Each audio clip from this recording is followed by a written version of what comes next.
One of the odd things I've encountered in the indie space with some regularity are games that don't quite come together at the end of the day. They can have a decent design, control competently, and demonstrate some decent gameplay, but it's almost like they're missing some essential connective tissue that could make the experience as a whole more satisfying. Whether that's a general lack of direction, a compelling story, or some mix of odds and ends that simply don't quite work, they're just sort of there to be played but lack a sense of satisfaction. DreamOut, for me, absolutely falls into that trap. I suppose the fact that your character's main quest essentially starts in the aftermath of her wrecking a bar after getting blackout drunk isn't the strongest narrative draw, but honestly the game makes little to no effort to do better.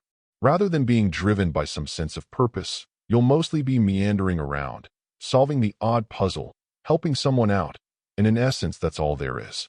Yes, you'll be able to collect new hats to wear, interact with a lot of odd denizens of the world, and engage in some occasional activities like fishing, but when there are plenty of top-down action-adventure titles that offer so much more in terms of world building, purpose, and excitement, this feels woefully unprepared to take on the eShop. I'd say that its best feature is probably its puzzles, though considering the relative weakness of most other areas, it's not as great a compliment as you may think, more just acknowledging that's its best quality. Combat is dull and listless. There are times where the interface with some puzzle items can be needlessly confusing, and after a while you'll just end up wondering when the game is going to kick into gear. But unfortunately, it doesn't feel like there is one to be found in this case. It's more just a way to pass some time. Overall, my final score for the game ended up being a 5.8.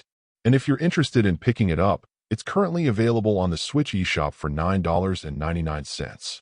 Thank you for taking the time to listen to this review. And if you'd like more information or ideas of indie games worth checking out on Switch, be sure to click on the link provided in the description. Until next time,